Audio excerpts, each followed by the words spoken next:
Hello, my name is Amy Borrus, and I'm the Executive Director of the Council of Institutional Investors.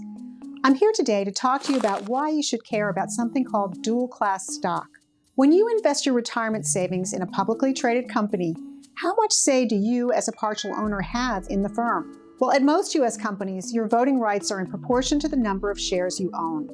The size of your piece of the pie determines the degree of your influence. That seems equitable, but over the past 2 decades, many company founders, especially in the tech sector, have ditched that one share, one vote principle. By adopting a dual or even triple class stock structure, they give themselves and favored insiders lopsided voting power. That lets them hang on to control even as their piece of the pie shrinks as the company grows. They get shareholders' money, but they don't have to respond to your concerns. In 2021, 22% of U.S. companies that made their public debut on U.S. stock exchanges were dual class.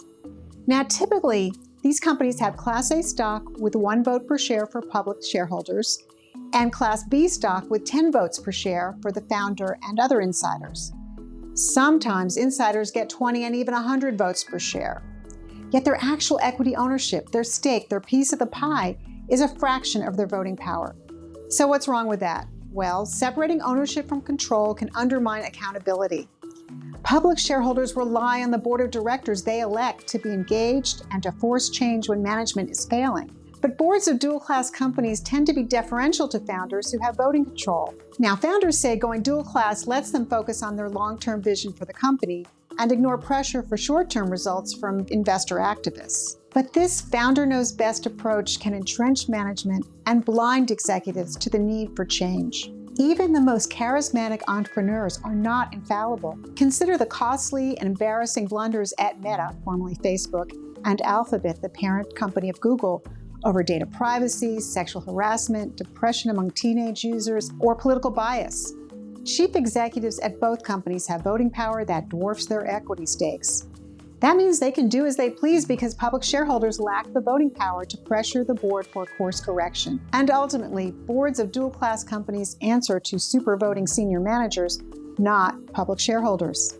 Dual-class shares aren't going away, but CII believes the way to limit the harm they can do is to phase them out over a certain number of years.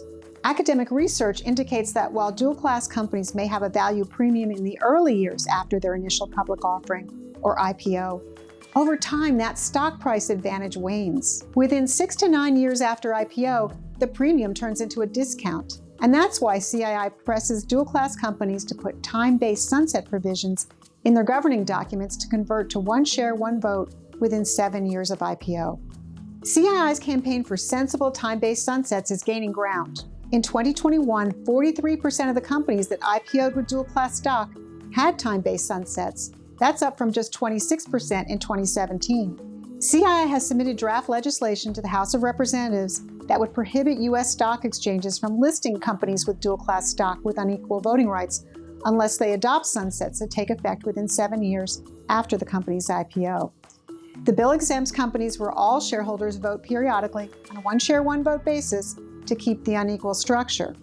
You know, the dynamism of U.S. companies is one of the great strengths of the U.S. economy. Successful American companies are constantly changing and reinventing the way we do business. And many U.S. companies that have equal voting rights have achieved extraordinary growth and long-term success. Consider Apple, Microsoft, and UNITEDHEALTH. Yet today, too many company founders insist on dual-class frameworks that are bulwarks against change. Isn't it time these entrepreneurs embrace the possibility of change in their own governance? I'm Amy Borrus for CII Speaks. Thanks for watching.